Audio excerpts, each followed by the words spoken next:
Good morning. Welcome to Morning Edition. Headlines చూద్దాం. Choppadandi MLA సతీమణి బలవన్ మరణం. ఇంట్లో ఉరేసుకుని ప్రాణం తీసుకున్న రూపాదేవి.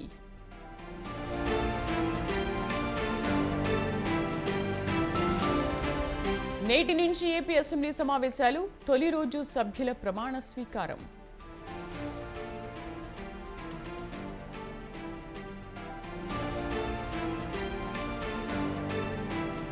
అమరావతిపై త్వరలో శ్వేతపత్రం విడుదల. ఆంధ్రుల రాజధానిని ధ్వంసం చేశారన్న చంద్రబాబు. ఇవాళ తెలంగాణ కేబినెట్ సమావేశం. ఎజెండాలో రుణమాఫీ, బడ్జెట్, అసెంబ్లీ.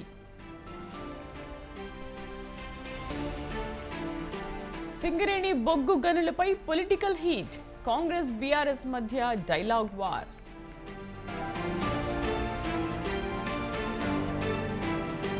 నేడు అంతర్జాతీయ యోగా డే. దాల్ సరస్సు వద్ద యోగాలో పాల్గొనబోతోన్న మోదీ.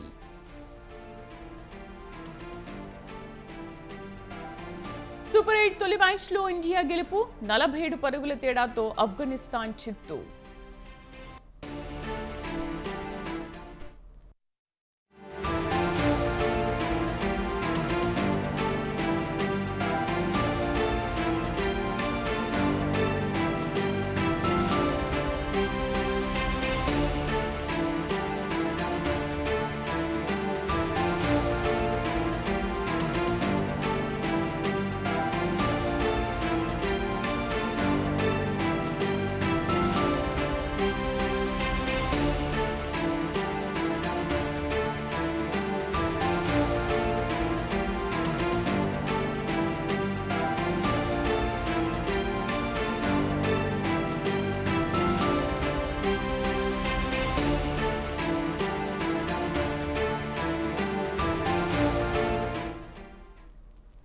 చొప్పదండి కాంగ్రెస్ ఎమ్మెల్యే సత్యం భార్య రూపాదేవి ఆత్మహత్య చేసుకుంది. అల్వాల్ పంచశీల కాలనీలోని నివాసంలో రూపాదేవి బలవన్ మరణానికి పాల్పడ్డారు. రూపాదేవి వికారాబాద్ జిల్లాలో ప్రభుత్వ పాఠశాలలో టీచర్గా పనిచేస్తున్నారు. కొన్నేళ్లుగా భార్యాభర్తల మధ్య విభేదాలు ఉన్నట్లు గుర్తించారు. కేసు నమోదు చేసుకున్న పోలీసులు ఆత్మహత్యకు గల కారణాలపై విచారణ చేపట్టారు.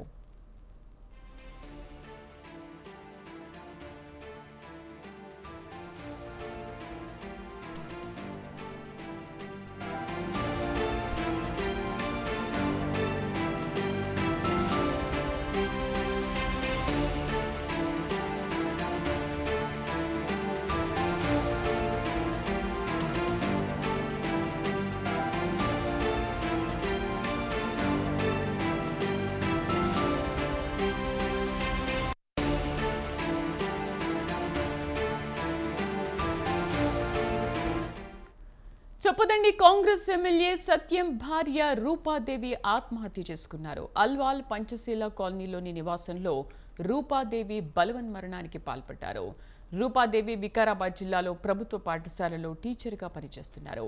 కొన్నేళ్లుగా భార్యాభర్తల మధ్య విభేదాలు ఉన్నట్లుగా గుర్తించారు. కేసు నమోదు చేసుకున్న పోలీసులు ఆత్మహత్యకు గల కారణాలపై విచారణ చేపట్టారు. మా కరెస్పాండెంట్ పవన్ పూర్తి సమాచారం అందిస్తారు. పవన్, కేవలం విభేదాల కారణంగానే ఆత్మహత్య చేసుకున్నారా, లేకపోతే ఇతర కారణాలు ఏవైనా ఉండొచ్చా? కాంగ్రెస్ పార్టీ చొప్పదండి ఎమ్మెల్యే రేడిపల్లి సత్యం భార్య ఆత్మహత్యకు కూడా పాల్పడింది. అయితే అల్వాల్లోని ఒక పంచవటి కాలనీలో బలవన్మరణానికి కూడా పాల్పడింది. అయితే దీంతో పోలీసులు కూడా ఇన్వెస్టిగేషన్ కూడా ప్రారంభించారు. మొత్తానికి చూస్తే రూపాదేవి వికారాబాద్ లోని ఒక ప్రభుత్వ పాఠశాలలో టీచర్ గా పనిచేస్తుంది. అంతేకాకుండా ఆత్మహత్య గల కారణాలపైన కూడా పోలీసులు ప్రజెంట్ పూర్తిగా ఇన్వెస్టిగేషన్ కూడా చేస్తున్నారు. అయితే ఇంట్లో ఎవరు లేని సమయంలో ఆమె ఆత్మహత్యకు కూడా పాల్పడింది. అయితే ఈ యొక్క విషయం తెలుసుకున్న స్థానికులు పోలీసులకు కూడా సమాచారం అందించారు. పోలీసులు కూడా ఘటనాస్థలానికి చేరుకున్నారు. అయితే ఇప్పటికే మృతదేహాన్ని కూడా గాంధీ ఆసుపత్రికి కూడా తరలించారు. మొత్తానికి చూసి కేసు సంబంధించిన విషయంలో ఆత్మహత్య ఎందుకు చేసుకుంది అంటే గతంలో కూడా చూస్తే మాత్రము భార్యాభర్తలకు ఇద్దరి మధ్య చాలా గొడవలు జరిగాయి. తరచుగా వీడు బాగా గొడవలు పడే విధంగా ఉన్నారని చెప్పి కూడా స్థానికులు చెప్పిన పరిస్థితి కనిపిస్తుంది. మొత్తానికి మాత్రము కేసు ఇన్వెస్టిగేషన్ ఉంది. అయితే ఇంకా ఇన్వెస్టిగేషన్ తర్వాత పూర్తి వివరాలు చెప్తామని చెప్పి మరోవైపు పోలీసులు చెప్తున్నారు. ఇప్పటికీ విషయం తెలుసుకున్న ఎమ్మెల్యే కూడా ఘటన అంటే ఇంటికి కూడా చేరుకున్నాడు. అయితే తన భార్య చనిపోయిన విషయం తెలుసుకున్నాక కన్నీరు మున్నీరుగా కన్నీరు మున్నీరుగా ఏడుస్తున్న పరిస్థితి కూడా చూస్తున్నాము. మొత్తానికి ఈ యొక్క విషయం తర్వాత ఆ కుటుంబ సభ్యులు కూడా పెద్ద ఎత్తున కూడా అల్వాల్ కూడా చేరుకుంటున్న పరిస్థితి కనిపిస్తుంది. అయితే ఆత్మహత్యకు సంబంధించి ఎమ్మెల్యేని కూడా మరికొద్ది సేపట్లో కూడా విచారించే అవకాశం కూడా కనిపిస్తుంది. సో దీనిపైన ఎమ్మెల్యే ఏమంటున్నారు పవన్? అయితే ఇప్పటి వరకు మాత్రం ఎమ్మెల్యే ఎక్కడ కూడా మాట్లాడలేని పరిస్థితి కనిపిస్తుంది. ఎందుకంటే పోలీసుల ఇన్వెస్టిగేషన్ తర్వాత మాట్లాడతా అని చెప్పి కూడా ఎమ్మెల్యే చెప్తున్న పరిస్థితి కనిపిస్తుంది. మొత్తానికి ఈ యొక్క ఆత్మహత్య కారణాలు క్లారిటీగా తెలిస్తే మాత్రం దీనిపైన ఒక పోలీసులు చెప్పే అవకాశం కూడా కనిపిస్తుంది. Right Pawan, thank you.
ఇవాల్టి నుంచి ఏపీ అసెంబ్లీ సమావేశాలు ప్రారంభం కానున్నాయి. ఉదయం 9:46 సమావేశాలు ప్రారంభమవుతాయి. రాష్ట్రంలో కొత్త ప్రభుత్వం కొలువు తీరడంతో కొత్తగా ఎన్నికైన ఎమ్మెల్యేల ప్రమాణ స్వీకారం జరగనుంది. తొలుత ప్రోటెం స్పీకర్ నియామకంపై అసెంబ్లీ కార్యదర్శి ప్రకటన చేశారు. మొదట CM Chandrababu, deputy CM Pawan Kalyan మంత్రుల చేత ప్రోటెం స్పీకర్ గోరంట్ల బుచ్చయ్య చౌదరి ప్రమాణం చేయిస్తారు. అనంతరం మహిళా ఎమ్మెల్యేలు మిగిలిన సభ్యుల చేత ప్రమాణం చేయిస్తారు. ప్రోటెం స్పీకర్ బుచ్చయ్య చౌదరి మాజీ సీఎం వైసీపీ అధ్యక్షుడు జగన్ సాధారణ సభ్యుడిగానే ప్రమాణం చేస్తారు. ఆంగ్ల అక్షరాల వరుస క్రమంలో సభ్యులను పిలుస్తారు. అనంతరం స్పీకర్ ఎన్నికల ప్రక్రియను ప్రకటిస్తారు.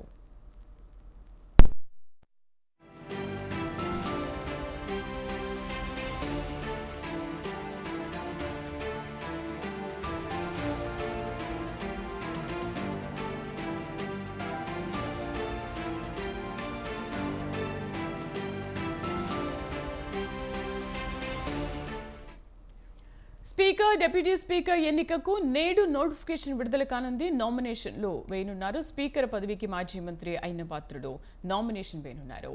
రేపు స్పీకర్, డిప్యూటీ స్పీకర్ ఎన్నిక ఉంటుంది.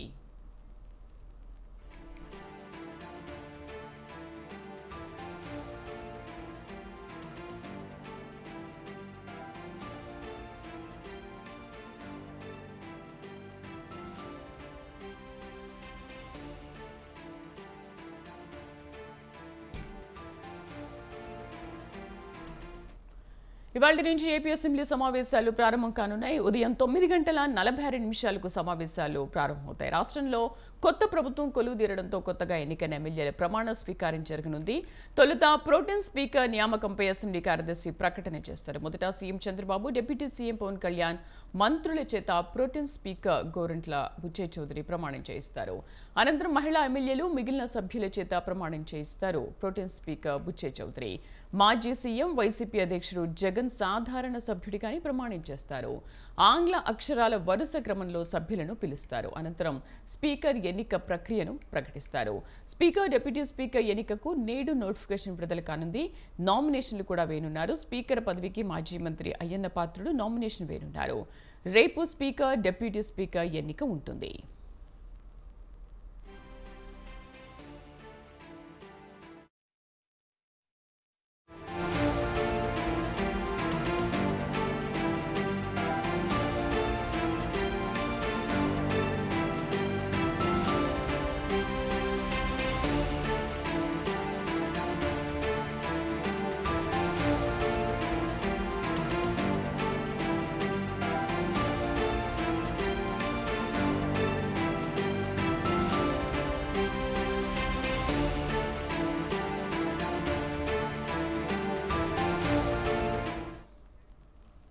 ఏపీలో ముగ్గురు సీనియర్ ఐపీఎస్ అధికారులను బదిలీ చేస్తూ ప్రభుత్వం ఉత్తర్వులు జారీ చేసింది. మాజీ ఇన్ఛార్జ్ డీజీపీ కేవీ రాజేంద్రనాథ్ రెడ్డిని ప్రింటింగ్ అండ్ స్టేషనరీ కమిషనర్గా నియమిస్తూ ఆదేశాలిచ్చింది. అతుల్ సింగ్కు ఏసీబీ డీజీగా పూర్తి అదనపు బాధ్యతలు అప్పగించింది. పివి సునీల్ కుమార్ను సాధారణ పరిపాలనా శాఖకు రిపోర్ట్ చేయాలని ఆదేశాల్లో పేర్కొంది. శంకబ్రత బగ్జీకి అగ్నిమాపక శాఖ డీజీగా అదనపు బాధ్యతలు అప్పగిస్తూ ఉత్తర్వులను జారీ చేసింది. కౌంటర్ ఇంటెలిజెన్స్ సెల్ ఎస్పీగా ఉన్న రిషాంత్ రెడ్డిని డీజీపీ కార్యాలయంలో రిపోర్ట్ చేయాలని ఆదేశాలు ఇచ్చింది. ఎర్రచందనం టాస్క్ ఫోర్స్ బాధ్యతల నుంచి కూడా రిషాంత్ రెడ్డిని రిలీవ్ చేస్తూ ఉత్తర్వులు జారీ చేసింది.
తెలంగాణ రాష్ట్ర కేబినెట్ ఇవాళ భేటీ కానుంది. ముఖ్యమంత్రి రేవంత్ రెడ్డి అధ్యక్షతన సచివాలయంలో మంత్రులు సమావేశం కానున్నారు. ఎన్నికల్లో ఇచ్చిన హామీ మేరకు రైతు రుణమాఫీ పథకానికి సంబంధించిన విధి విధానాలపై చర్చించి మంత్రివర్గం ఆమోదించే అవకాశం ఉంది.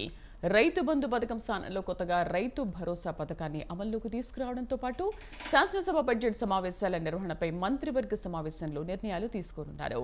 ఇప్పటికే రైతు రుణమాఫీపై రేవంత్ సర్కార్ కసరత్తు చేస్తోంది. లోక్సభ ఎన్నికల సమయంలో చెప్పినట్టుగా ఆగస్టు 15 లోపు రుణమాఫీ చేయాలని నిర్ణయం తీసుకుంది. ఈ క్రమంలో అధికారులు ఇందుకు సంబంధించిన విధి విధానాలు రూపొందించారు. 3 లేదా 4 విడతల్లో రుణమాఫీ చేసేలా అధికారులు విధి విధానాలు రూపొందిస్తున్నారు.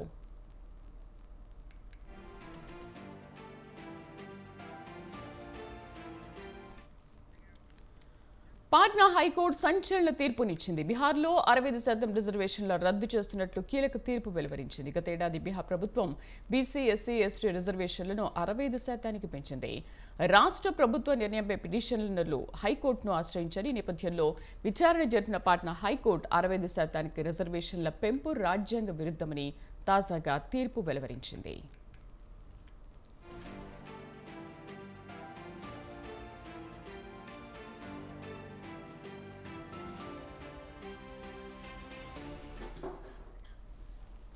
న్యూస్ కేఫ్లోకి వెళ్లే ముందు చిన్న బ్రేక్ తీసుకుందాం. Stay tune.